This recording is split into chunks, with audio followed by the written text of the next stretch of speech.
Hello guys, welcome back to Denis Montreal Beer Review Season 7. This is episode 8 and we're going to take a look at another interesting Canadian IPA.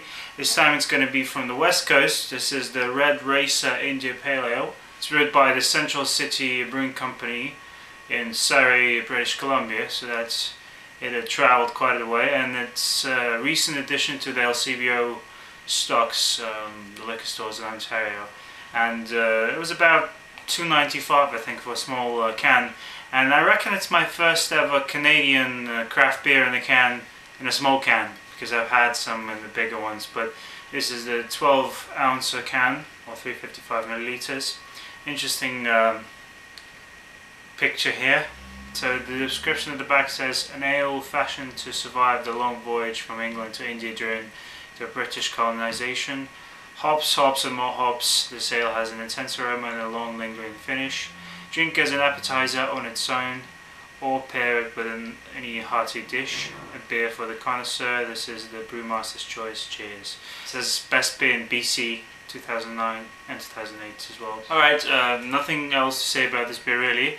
It's American style IPA, 6.5% ABV. So I think we're all set. Let's pour it out into a glass and see what it's all about. Gotta say that this is probably my first beer from BC, from British Columbia, although I have one more waiting to be reviewed. Let's take a look at the body. Definitely looks more like the Canadian IPA more than the American counterpart, in the sense that it's slightly hazy when it's just poured out. I'm pretty sure it's just a chill haze, but it's sort of a copper color, maybe like lighter kind of copper, frothy beige head there. Ooh, this is so rich in hop profile. I'm getting passion fruit, peaches and mango. So definitely more of a tropical fruit kind of sensation. It smells kind of caramel-like as well. So cheers, the Red Racer IPA. Ooh, that's a hop bomb. Pretty much that's a hop bomb. It starts out with a nice kind of powerful punch. Lots and lots of hops. It does have a little grapefruit to it as well, citrus notes. Definitely a West Coast style IPA. But at the back it becomes bitter and sort of bready, and you still get that passion fruit and peach and mango. First is kind of carbonated, but I think it's going to be alright. It's not too much. Medium body to it. I like that it's not too dry. It doesn't dry out as much as some other IPAs. Don't taste any alcohol. It's very fruity, citrusy. Alright guys, I'll be back in a second. Alright, so I'm back with the Red Racer. I've got interesting mixed feelings and mixed impressions on this beer, and it's mostly a good positive impression, because I also went on the website just a few moments ago, and the Red Racer brand, I guess, they can everything. Every beer is canned like this, so it's an interesting kind of thing. Pretty unique in Canada, because not many craft breweries are actually canning their beers. So the actual beer, lovely, lovely, lovely hop profile, and I'm really enjoying the aromatic, the depth of, the aromatic and flavor profile. Great passion fruit, mango, papaya, bit of that toasted malt at the back. It definitely isn't, one-dimensional, just hops and no malts.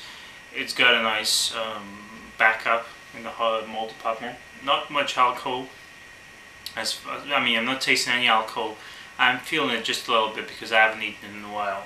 It's an excellent beer to savor, and I'm definitely going to have this again. Next time I go to Toronto, I'll pick up a couple more, and I'll be interested to know how this pairs with food, because it might go really well with spicy food. Overall, I think it's what it is. It's an acclaimed Canadian IPA, and they deserve it. The brewery really deserves it. But I guess the downside is that this is, in my opinion at least, this is not an easy beer. If you're not used to hops, if you're not a hop head, or if you just haven't had anything of this kind. And the Brewmaster on the website makes a point of saying this is over 80 IBUs. And actually it's quite hardcore on the palate. It's, I've never had the Stone Ruination, but this is, in my opinion, a Ruination beer as well. If you're not used to hops, you might want to start with something else and then move towards this beer, because they say it's a beer for connoisseurs, and I couldn't agree more. I'm dealing fine with the hops and everything. It gets a little more dry, and it's quite aggressive in the palate, but the flavors really make up for it, and you know, it's a very enjoyable beer. If I compare it to the last IPA I had, that was much more sessionable, much more kind of easy to get into. But there's something special about this Red Racer, maybe because it's my first BC beer. So I'm going to give this an 8 as well, just to be fair. It's a different kind of 8, it's a different grade. I really love the flavors, and I'm really liking the tropical fruit, because that's something that, you know, most IPAs are usually grapefruit or pine.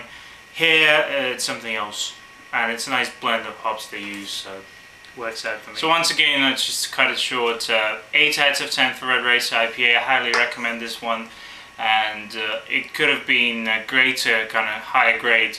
It's just, you know, I have to account for everything. It's not a double IPA, so usually IPAs are meant to be more sessionable. Maybe it's just me, you know. Maybe if you're a hardcore hophead, you're gonna find this suitable to be considered a sessional kind of beer.